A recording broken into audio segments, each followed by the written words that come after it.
রাজ্যভিত্তিক এক দিবসীয় কর্মশালা child care ইনস্টিটিউশনে শিশুদের প্রয়োজনীয় কাউন্সেলিং এবং মানসিক স্বাস্থ্যের প্রয়োজনীয়তার শীর্ষক একদিনের কর্মশালা হয় শুক্রবার। রাজধানী প্রজ্ঞা ভবনে হয় কর্মশালা।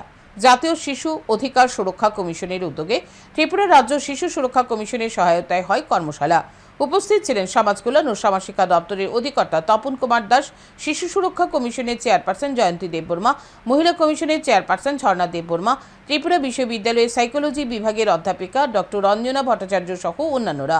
এই দিনের সেমিনার নিয়ে বলতে গিয়ে ত্রিপুরার শিশু সুরক্ষা কমিশনের চেয়ারপারসন বলেন, শিশুদের মানসিক স্বাস্থ্য নিয়েই মূলত আলোচনা হয়। বর্তমানে শিশুরা যেভাবে মানসিক স্বাস্থ্যের দিকে ক্ষতিগ্রস্ত হচ্ছে সে কারণেই আজকের বিষয়টি গুরুত্বপূর্ণ। রাজ্যের বিভিন্ন জেলা থেকে সংশ্লিষ্টরা কর্মশালায় অংশ নেন। তো আজকের মূলত মানসিক স্বাস্থ্য নিয়ে আজকের এই ওয়ার্কশপ। তো এই ওয়ার্কশপে বিভিন্ন ডিস্ট্রিক্ট থেকে ডিসিপিও স্টাফ, সিডাব্লিউসি মেম্বার এবং অন্যান্য দপ্তর থেকেও এখানে রিপ্রেজেন্টেটিভ এসেছেন। ওনারা আজকের এই ওয়ার্কশপ সফল করার জন্য কোন কোন বিষয়গুলো তুলে ধরা হবে, মানে বাচ্চাদের এখানে বাচ্চাদের মূলত মানসিক স্বাস্থ্য নিয়ে আজকের মূলত বিষয়টা, আজকের গুরুত্বপূর্ণ বিষয় হচ্ছে মেন্টাল হেলথ।